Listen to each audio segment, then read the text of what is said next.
welcome to today's video. So today we're going to be playing with kind of a bright, grungy, funky technique with our gel press plate and a really old brush that I happen to have.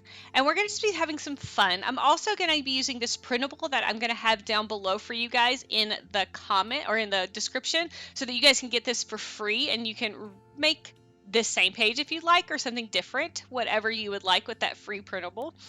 So we're going to start with our Folk Art Multi-Surface Paint, which you know is one of my go-to favorites. And we're just going to apply this across our gel press plate in just little dots. And then the best brush for this is what would be called kind of a chip brush. So it's the cheap ones, the bristles are really stiff because it's going to allow us to get some really cool, grungy brush stroke. So you can see I'm just taking it and just lightly brushing it across my plate. Before I move on to the other colors, I'm just lightly cleaning it off on a paper towel. And so why do we want to do this instead of just doing it directly in our Bibles or directly in our art journal? Doing it on your gel press plate, because it's not being absorbed the way it would with the paper, it's going to allow those paints to naturally naturally mix and allow you to get a much smoother flick of those brush strokes. So you can see I'm just taking my acrylic plate and I'm pressing it into my illustrating Bible. This is actually the illustrating Bible, the Gospels edition, because we are in Luke 18 verses 2 through 5 on the subject of the persistent widow. And you can see I'm just going to go ahead and peel it up and see how because I added that bubble wrap, and then you can see all the little brush strokes and how the colors were able to naturally kind of blend together. So we've got our background, and now we kind of have to make some decisions. How grungy do we want it? How many layers do we want? So I went ahead and grabbed some clear gesso because I'm just going to be using copy paper for this. So clear gesso works great for your copy paper, your tissue paper. If you're using something heavier like a cardstock or something of that nature, you would want to use something like a matte gel medium because it's a little thicker and it is made to be an adhesive, whereas clear gesso is just made to be like clear gesso. It's just a base. So this comes with your printables, and it's just this kind of funky black and white lock and key thing. And I'm actually going in and tearing it into strips to kind of go along with our grungy theme. And you can see I'm going to play around with some placement. Always play around with your placement before you glue things down. It saves you a whole lot of heartache and headache.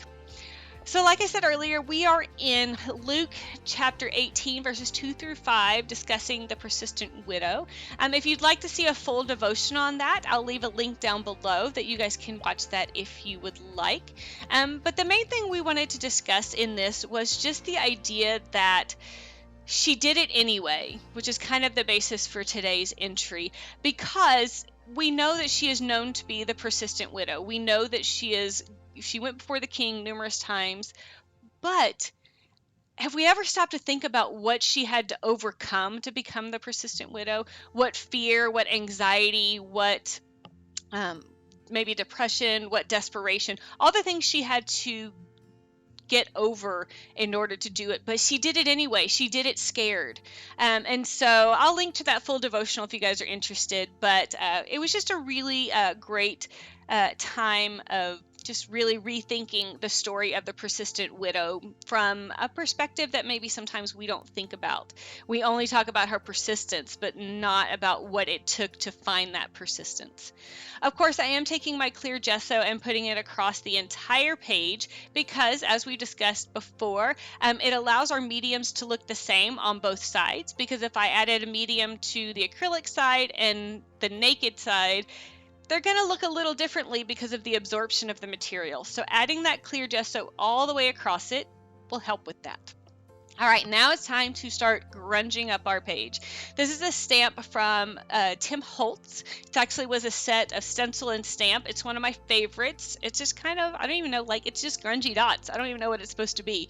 As you can tell, it is dirty and will not stick to a stamping block, which is fine because I kind of feel like a stamping block forces you to use the entire image, whereas if you kind of just use your hand, you can pick and choose to use a little bit of this piece, a little bit of that that piece, and you don't feel obligated to stamp the entire image every time. You can just use bits and pieces of your stamp.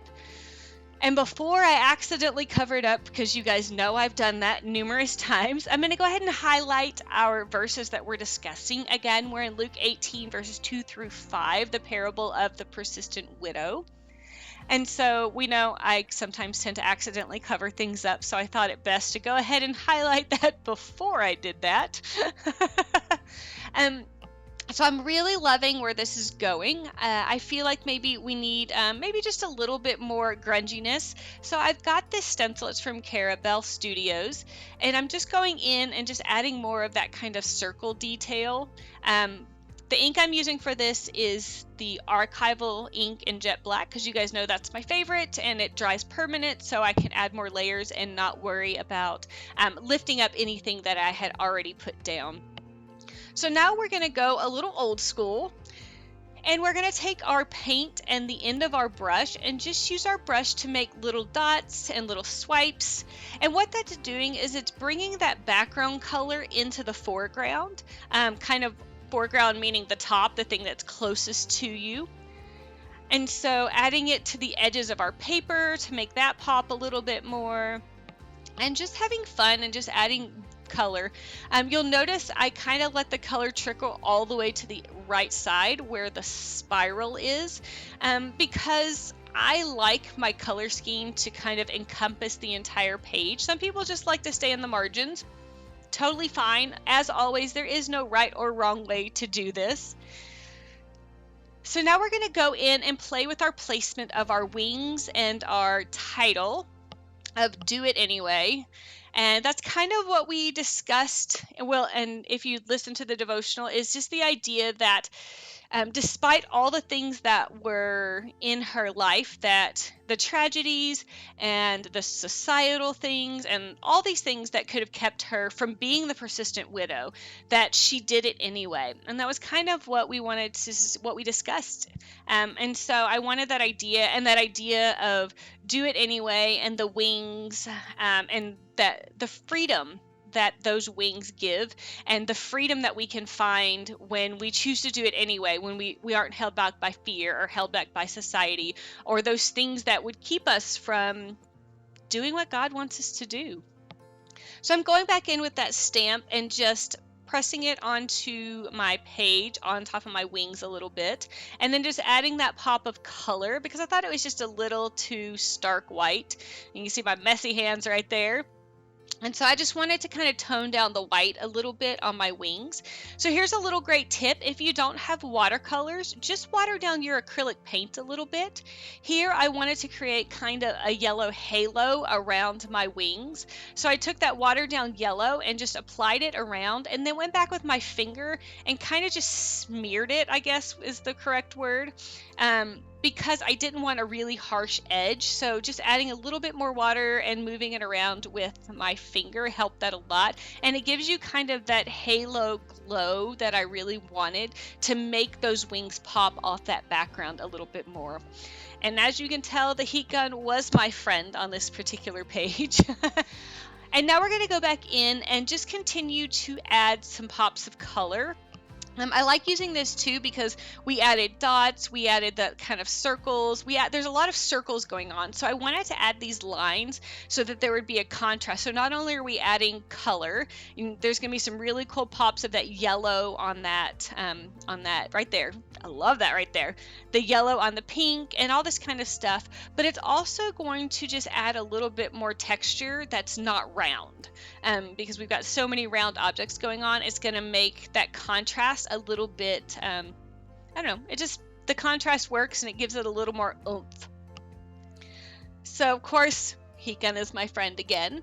I did have someone say that my heat gun was dirty and that they clean theirs, and I didn't know you were supposed to clean your heat gun, so leave me a comment if I'm supposed to clean my heat gun, and if so, how that's supposed to happen.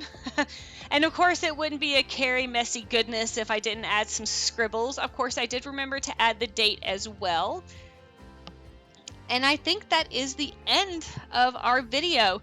I hope you guys enjoyed it and that you guys will leave a like and a comment and subscribe for more messy Bible journaling fun. And if you'd like, make sure to check out the devotional that I will link down below. That is also on my channel. Thank you guys so much for joining me, and I hope you have an amazing rest of your day.